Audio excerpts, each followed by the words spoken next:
तो दोस्तों स्वागत है एक बार फिर से नए वीडियो में आप सभी का। तो दोस्तों यहाँ पर क्लास 10th के चैप्टर सांख्यिकी से एक सवाल लिखा हुआ है। तो यहाँ पर सवाल क्या है, सबसे पहले यहाँ पर सवाल पढ़ते हैं। लिखा हुआ है, यदि निम्नलिखित बारंबारता बंटन से आंकड़ों का समांतर माध्य 21.5 हो तो P का मान ज्ञात कीजिए। तो दोस्तों हमें यहाँ पर P का मान बताना है। तो यहाँ पर देख पा रहे हैं F क्या है, बारंबारता। तो यहाँ पर लिख देते हैं F क्या है, फ्रीक्वेंसी यानी बारंबारता। तो यहाँ पर हमें बारंबारताएं दी गई हैं। एक बारंबारता का यहाँ पर अंक है 6, एक है 4, एक है 3, एक यहाँ पर 2 है। लेकिन यहाँ पर हमें कोई अंक नहीं दिया गया, यहाँ पर हमें P दिया गया है। मतलब यहाँ पर सवाल हमसे पूछ रहा है कि यहाँ पर आपको पता करना है कि इस P के स्थान पर कौन सा अंक होगा। P के स्थान पर कोई ना कोई अंक जरूर होगा। बस आपको यहाँ पर पता करना है कि P के स्थान पर वो कौन सा अंक होगा, वो कौन सी संख्या होगी। तो चलिए दोस्तों शुरुआत करते हैं। बहुत ही छोटा सा सवाल है, इसे आप 5 मिनट के अंदर आसानी से हल कर सकते हैं। चलिए यहाँ से शुरुआत करते हैं। तो यहाँ पर हमें बारंबारता यानी F का मान दिया गया है, यहाँ पर मान दिए हुए हैं, X के यहाँ पर मान दिए गए हैं। अब यहाँ पर हमें लिखना होता है, एक अलग से खाना बनाना होता है। यहाँ पर हमने पहले से ही बना लिया है, इस खाने की आपको ज़रूरत पड़ेगी, ये आपको बनाना पड़ेगा।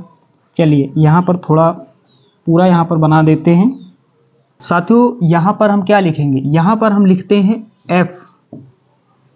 F into x. इंटू का मतलब क्या होता है, गुणा। चाहे तो आप यहाँ पर गुणा भी लगा सकते हैं, F इंटू एक्स या फिर F गुणा एक्स। तो यहाँ पर बीच में गुणा लगा हुआ है, मतलब हमें F वाले पद का गुणा करना है X वाले पद के साथ। तो यहाँ पर कर देते हैं। ये बहुत ही आसान चीज़ है, बहुत ही सिंपल चीज़ है, हमें सिर्फ गुणा ही करना है। तो गुणा सभी को आता है, गुणा कर देते हैं। तो F का पद ये हो गया और X का पद ये हुआ। आमने सामने का हम लोग गुणा करके सामने यहाँ पर लिख देंगे। तो 6 का गुणा 5 से करेंगे, 6 पंचे 30 हो जाएगा, यहाँ पर लिख देंगे 30। 4 का गुणा 15 के साथ होगा, तो 15 चौके कितना होता है, 60, 60 लिख देंगे। 25 का गुणा 3 बार, मतलब 25 का पहाड़ा 3 बार पढ़ेंगे, तो 25 तियाँ कितना होता है, 75 होता है, यहाँ लिख देंगे।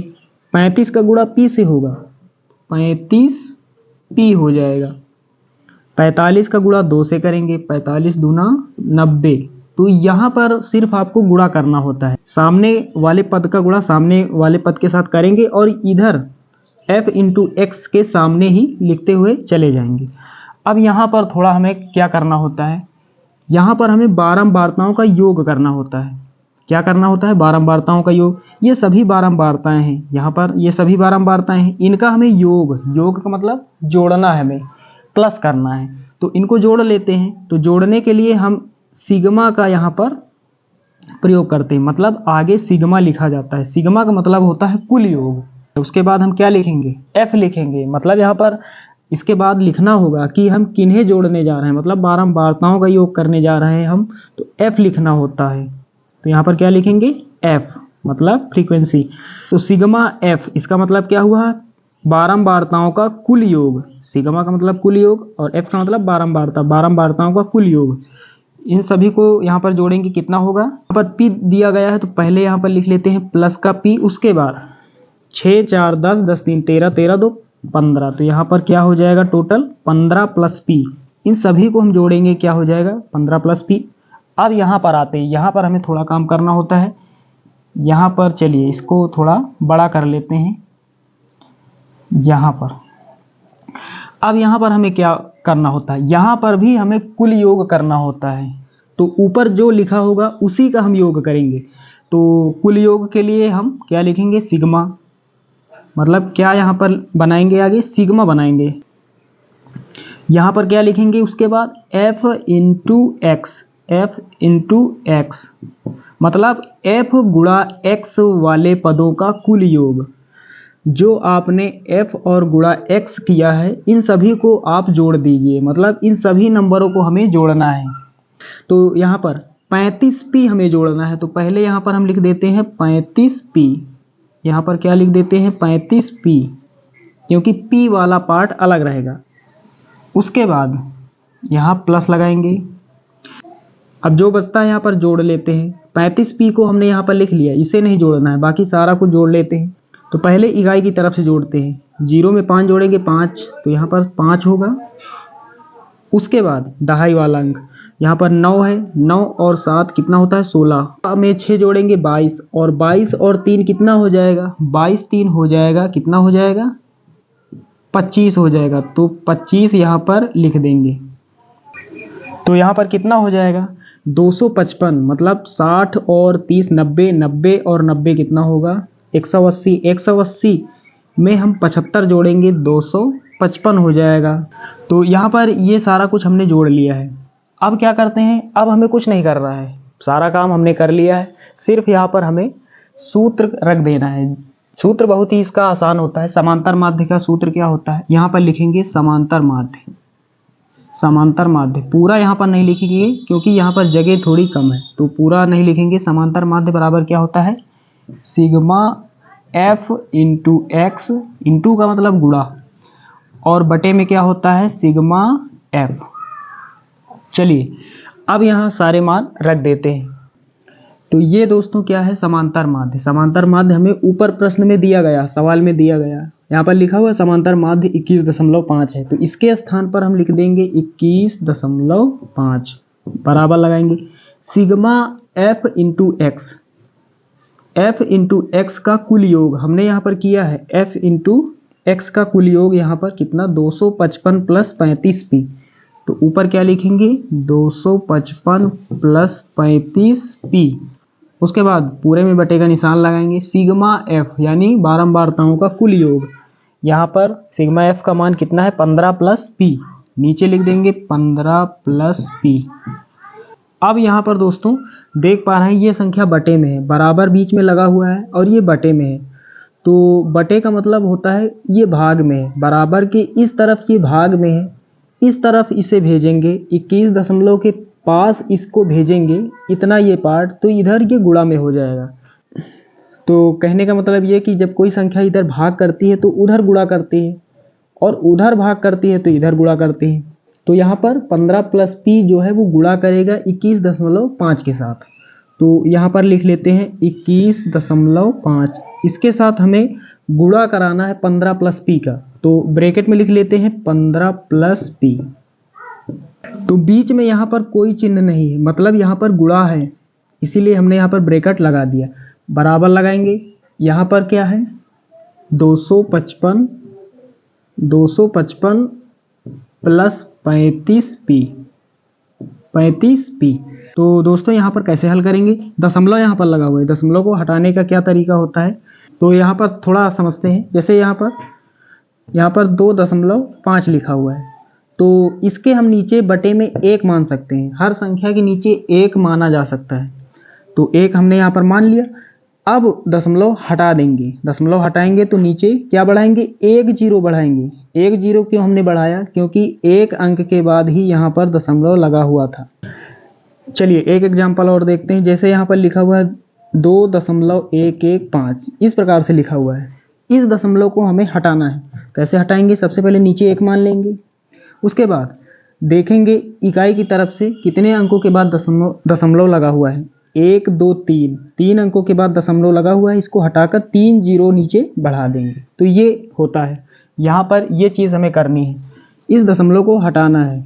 हटा देंगे तो अच्छे से ये हल हो जाएगा, वरना ये दशमलव लगा ही रहेगा और आपको थोड़ी बहुत समस्या हो जाएगी कहीं ना कहीं। तो 21.5 ये लिखा हुआ है, बटे में 1 मान लेंगे, दशमलव हटा देंगे, नीचे क्या 1 0 बढ़ा देंगे। अब यहाँ पर क्या 15 प्लस p बराबर 255 प्लस 35p। बाकी सारा कुछ हमने यहाँ पर लिख लिया है। यहाँ पर इधर ये संख्या भाग में है, मतलब इधर बटे में है, तो इधर ये संख्या भाग में है। ये 10 उधर बराबर की इस तरफ इसे भेजेंगे, यहाँ इधर भेजेंगे तो ये गुणा में हो जाएगा। तो यहाँ पर इसका गुणा इन दोनों के साथ होगा, तो यहाँ पर क्या हो जाएगा 215 और 15 प्लस p बराबर ये 10 इधर गुणा करेगा, बीच में यहाँ पर बराबर लगा हुआ है, इधर भाग में इधर गुणा करेगा, तो ये 10 गुणा करेगा इन दोनों नंबर जो इन दोनों संख्याओं के साथ 255 प्लस 35 p के साथ। चलिए दोस्तों आप गुणा कर देते हैं। यहाँ पर हमें 215 का गुणा करना है 15 के साथ। 15 पचे 75 के 5 हासिल 7, 15 के 15 7 22 का 2 हासिल 2, 15 और 2 30 2 32, तो 3225 हो जाएगा प्लस 215 का गुणा p के साथ करना है तो 215 p हो जाएगा बराबर 255 का गुणा 10 के साथ करेंगे, पीछे जीरो यहाँ पर लगा लेते हैं, 255 1 के 255, पीछे जीरो है यहाँ पर जीरो लगा लेते हैं, तो कितना हो जाएगा यहाँ पर 2550 प्लस 35 का गुणा 10 से होगा, कितना हो जाएगा 350 और ये p। उसके बाद दोस्तों क्या करते हैं, जिनमें p लगा हुआ है उनको एक तरफ कर लेते हैं और बाकी जो शेष संख्या है उनको एक तरफ करते हैं। तो यहाँ पर 215p यहाँ पर है, 350p यहाँ पर है, इन दोनों में लास्ट में p और p लगा हुआ है, तो इनको एक तरफ करेंगे, मतलब बड़ा वाला नंबर वही रहेगा और छोटा नंबर उठकर इस तरफ से उस तरफ जाएगा।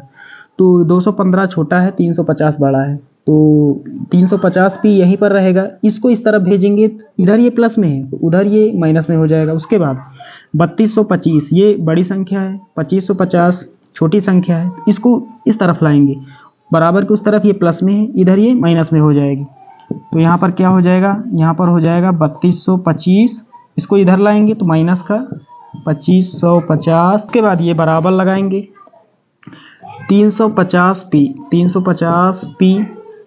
ये इधर प्लस में है, इधर आएगा तो ये माइनस का हो जाएगा, कितना 215p। अब क्या करेंगे, घटा लेंगे, तो यहाँ पर 3225 में घटाएंगे 2550 तो 675 बचेगा बराबर 350p में घटाएंगे 215p, कितना बचेगा 135p। अब यहाँ पर क्या करते हैं, हमें p का मान चाहिए, तो पहले 135p लिख लेते हैं, 135p बराबर, पहले इसे हमने लिख लिया, बराबर में कितना लिखेंगे 675 बराबर 675। हमें p का मान चाहिए तो p को यही रोकेंगे, ये इधर गुणा में है, बराबर के उस तरफ ये भाग में हो जाएगा, यानी उधर जो संख्या है उसके ये नीचे हो जाएगा 135। अब क्या करते हैं, लास्ट में 5 यहाँ, लास्ट में 5 यहाँ, 5 से काट देते हैं तो थोड़ा यहाँ पर कम हो जाएगा, तो यहाँ पर 5 दूना 10 13 है, 10 तक पहुँचे 3 बचा तो 35 हो जाएगा, 5 सत्ते 35, और यहाँ पर 6 है, 5 1 के 5, 1 बचा 17 हो गया, 5 3 15, 2 बचा 25, बचा हम 25, तो बराबर ऊपर कितना 135 और नीचे कितना हो गया 27 हो गया। अब क्या करते हैं, अब हम 3 से काट देते हैं, क्योंकि 3 के पहाड़े में 27 आता है और 3 चौक 12, 1 बचेगा 15, 3 के पहाड़े में 12 और 15 दोनों आता है, तो यहाँ पर 3 से काटेंगे, 3 नाम 27, ऊपर बटे का निशान यहाँ पर लगाएंगे, और यहाँ पर 3 चौके 12, 1 बचा 15, 3 बचे 15, नीचे 9 ऊपर 45, फिर से काटेंगे, 9 1 के 9 और 9 पचम 45, तो p बराबर कितना हो जाएगा, यहाँ पर क्या बचा 5। तो यहाँ पर जब आप 675 को भाग देंगे 135 से तो कितना आएगा 5 आएगा, ये यहाँ पर आंसर हो जाएगा। तो दोस्तों उम्मीद करता हूँ कि ये सवाल आपको अच्छे से समझ में आ गया होगा। चलिए दोस्तों मिलते हैं अगले वीडियो में, तब तक के लिए